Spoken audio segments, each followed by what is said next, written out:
Assalamu alaikum, my dear viewers. Today I have got a truly inspiring story for you all. Our special guest is a sister from China who went through an incredible journey towards Islam. Her story is full of surprises, challenges, and heart touching moments. Was from the first time she saw Muslims praying to the struggles of embracing a new way of life and the support she found from her family. This is not just because accepting a new faith, it's about courage, peace, and finding the truth. So stay with us because what you are about to hear will surely touch your heart. When I told my family that I had accepted Islam, they were completely shocked.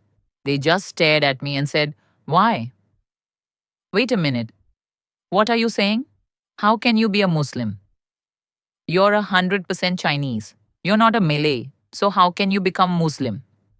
See, a lot of people think all Muslims are Malays. But the truth is, Muslims don't belong to just one race or nation. There are Japanese Muslims, Korean Muslims, and people from all around the world who accept Islam. Some people also have this image in their minds that Muslims are harsh, strict, and overly conservative. But from what I've seen, that's not true at all. Most Muslims are very friendly, cheerful, and open hearted. They live life fully. In reality, there's no contradiction between Islam and being kind, joyful, or even progressive. Another stereotype is that non Malays only accept Islam either for marriage or because of poverty. But honestly, that's not true. And in my case, it wasn't like that at all. I didn't become Muslim because of marriage or poverty. There's also this common misconception that Muslims can't touch dogs, and if they do, they can't worship. The truth is, in Islam, if there's a real need, then it's completely fine. For example, if a blind person needs a guide dog, then of course it's allowed. My story actually started when I was around 16. The first time I was introduced to Islam was during a high school trip to Japan, where students from different countries were present. At lunchtime, some of my friends didn't eat. Instead, they went off to pray. I was surprised and asked them, "Where are you going?" They replied, "We're going to pray." Immediately, I said, "Oh, can I come and watch?" So I joined them. And for the very first time in my life, I prayed with them. That moment was indescribable. When I bowed down in sujood and placed my heart before Allah, I felt a peace and calmness that I had never experienced before in my entire life. As time passed, my curiosity for Islam kept growing stronger. In 2019, I traveled to the Middle East for work.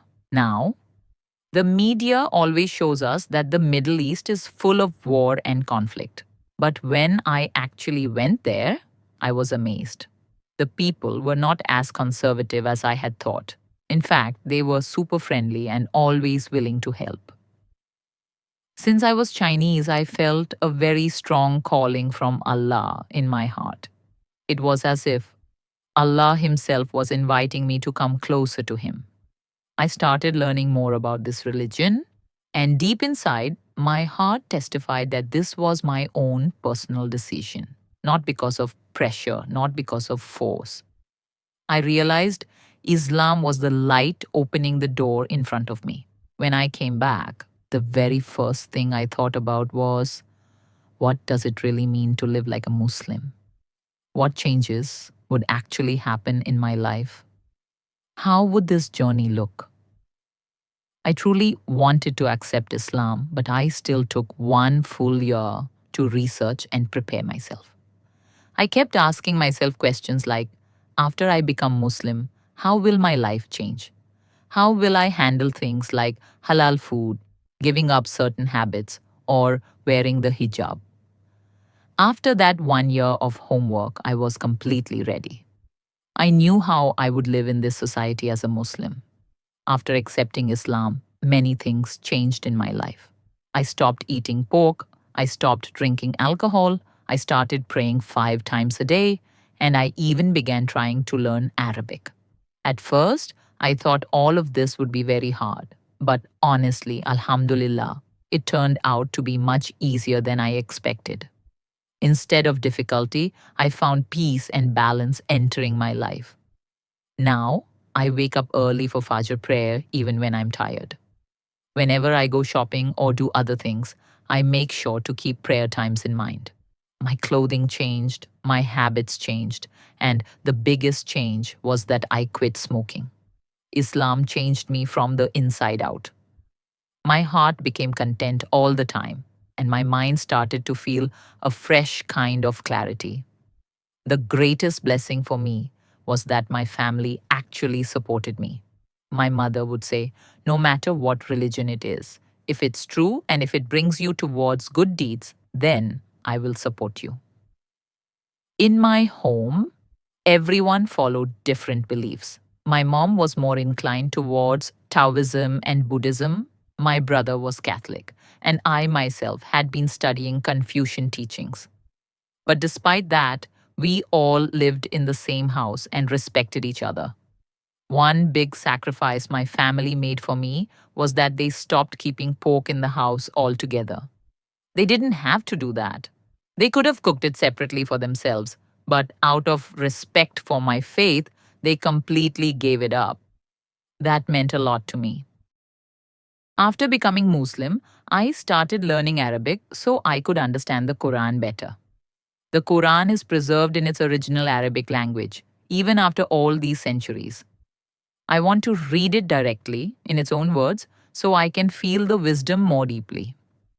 Another important lesson for new Muslims is about life and death. I visited a Muslim cemetery in Singapore to learn about Islamic funeral rites. And honestly, I found so much comfort knowing how simple and dignified it all is. In Islam, when someone passes away, the body is washed, wrapped in white cloth, the janazah prayer is offered, and then the body is buried directly into the ground. No coffin, nothing fancy. That simplicity touched my heart. I even told my family that when my time comes, please bury me this way, in the Islamic way. In Singapore, almost 3,000 Chinese people have accepted Islam in the last 10 years. And the majority of them didn't convert for marriage. They chose Islam on their own, just like me. That gives me so much encouragement, knowing I'm not alone. Islam has taught me that parents are the key to paradise. Their respect and obedience is necessary, even if they are not Muslim. That's why I always try my best to keep my family happy and treat them with kindness. And lastly, I want to say this to all non Muslims. Please don't judge Islam based on rumors or stereotypes. Don't just rely on what you've heard from people. If you really want to know what Islam is, go to its foundation, read the Quran. Wherever you are in the world, whatever language you speak, read the translation in your own language. Understand it and then make your decision.